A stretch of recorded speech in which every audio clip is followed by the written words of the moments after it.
इसी तरह अमित शाह और मोदी के खिलाफ पूरे भारत के अंदर जो है लोग सड़कों पे निकलेंगे और हम जिंदगी के आखिरी लम्हे तक लड़ते रहेंगे, अपना खून का आखिरी कतरा बहा देंगे, लेकिन इस बिल को कभी कबूल नहीं करेंगे। ये मुल्क किसी के बाप की जागीर नहीं है, हम यहाँ किराएदार नहीं हैं, हम हिस्सेदार हैं। हिंदू भी उतना हिस्सेदार है, सिख भी उतना हिस्सेदार है, मुसलमान भी, ईसाई भी, हम सब मिलकर इस देश की तरक्की के लिए काम कर रहे हैं। हम डरने वाले नहीं, हम एक खुदा से डरते हैं और किसी से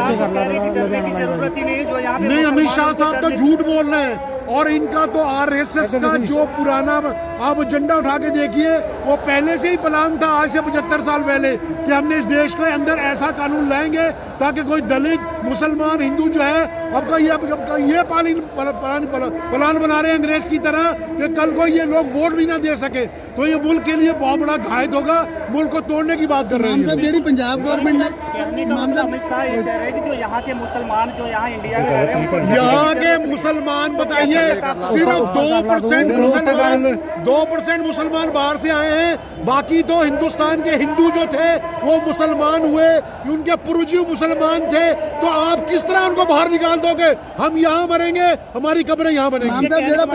पंजाब सरकार ने पंजाब सरकार का मतलब नहीं है, पूरे देश के मुसलमानों का मसला है। पंजाब सरकार कह रही है नहीं लागू करा, पंजाब सरकार ने कहते सत्कार करते हैं कैप्टन साहब का, लेकिन नाल ये भी कहते हैं साडी आवाज सेंटर तक पहुंचनी चाहिए कि असी हर हाल दे विच पूरे हिंदुस्तान के लोग, हर समाज के लोग, दलित, दूसरे समाज के लोग, असी इस बिल की मुखालफत करते हैं और ये वास्ते जो भी सानू कुर्बानी देनी पेगी असी देंगे। असी अपने बच्चों को जाके दसांगे कि मरदे दम तक तुसी इस बिल की मुखालफत करनी है। केंद्र सरकार कह रही है जो मुसलमान गलत तरीके से इंडिया में आए उनको बाहर से गलत तरीके से सुनिए, कल को पाकिस्तान के अंदर जो वहाँ से हिंदू यहाँ आएंगे, पाकिस्तान से, बांग्लादेश से, अफगानिस्तान से, क्या पाकिस्तान वाले उनको जाली कागज बना के हिंदुस्तान में हमारे मुल्क को तबाह करने के लिए भेज सकते हैं हमारे मुल्क के अंदर, जिस तरह पहले भेजा उन्होंने।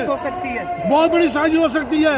ये आंखें बंद करके सारा काम कर रहे हैं। ये सिर्फ इनको तो सिर्फ महंगाई और पूरे मुल्क के अंदर जो अफरा तफरी का आलम है और कारोबार ठप है, उसको हटाने के लिए, लोगों की नज़र हटाने के लिए अब इन्होंने नया शोशा छोड़ दिया है। हर 6 महीने के बाद शोशा छोड़ देते हैं। इनको ये आने वाली जो है नस्लें वो इनको थूकेंगी इनके ऊपर कि तुमने, भारत एक ऐसा मुल्क है, वो ऐसा प्यारा मुल्क है जिसके अंदर पूरी दुनिया के लोग समा सकते थे, रह सकते थे, लेकिन इन्होंने धर्म के नाम पे ये पुल बना के इस पूरे भारत को बदनाम किया।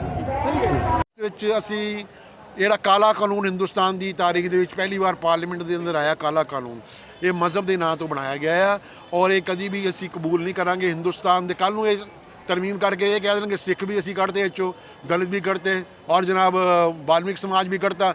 इस वास्ते असी पूरे हिंदुस्तान के दलित और जनाब बाल्मीक समाज, सिख और मुसलमान और सैकड़ों माइंडेड हिंदू जोड़ा है इस बिल की मुखालफत करता है, क्योंकि ये जोड़े लोग है इस मुल्क धर्म के नाँ से बांट के ये लोगों का ज़हन अलग करना चाहते हैं। असी किसी कीमत असी देश की आज़ादी वास्ते भी लड़ाई लड़ी सी और इस अपने सम्मान वास्ते भी असी सारे मिलकर लड़ाई लड़ेंगे। मिलत टाइम्स की वीडियोस देखने के लिए यहाँ क्लिक करके सब्सक्राइब करें और हाँ, बेल आइकन जरूर दबाएं। अगर फेसबुक पर देख रहे हैं तो पेज लाइक करें। ताज़ा तरीन खबरों और मज़ामीन के लिए विजिट करें हमारी वेबसाइट www.millettimes.com। हमारी ये वेबसाइट उर्दू, हिंदी, इंग्लिश तीनों लैंग्वेज में मौजूद है।